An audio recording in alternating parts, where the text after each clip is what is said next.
How do you get free? If you're in the grips of this right now, how do you get free? First, let me tell you this. If you're trying to quit this on your own, as a pastor, my advice is to stop trying. Let me say it again. If you're trying to quit this on your own, stop trying. Because it will not work. It will not work. You cannot do this alone. You cannot beat this alone, and you're not meant to beat this alone. Listen, unless you are connected with the wolf pack, unless you're connected in community around this, you're losing the battle. But here's the hopeful thing. When you get connected, you can get free.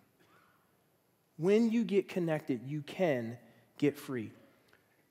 One of the most powerful things that I heard in recovery was that you're only as sick as your secrets.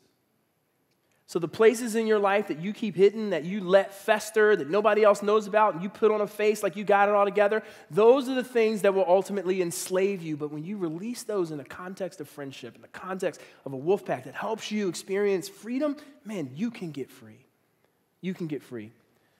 I saw a very telling quote from Kobe Bryant recently as he was talking about the lack of friendship in his life, and he's had his issues with sex. And this is what he says: I have good relationships with players around the league.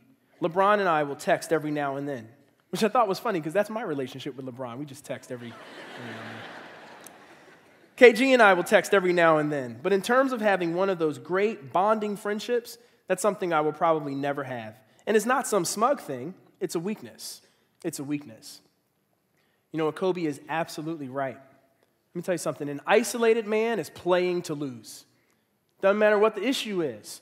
An isolated man is playing to lose, and the connected man is playing to win.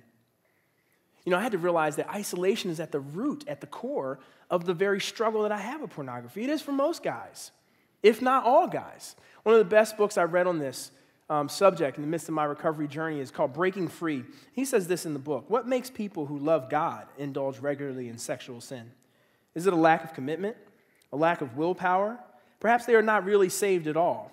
Most of us are quick to diagnose their problem and offer a solution.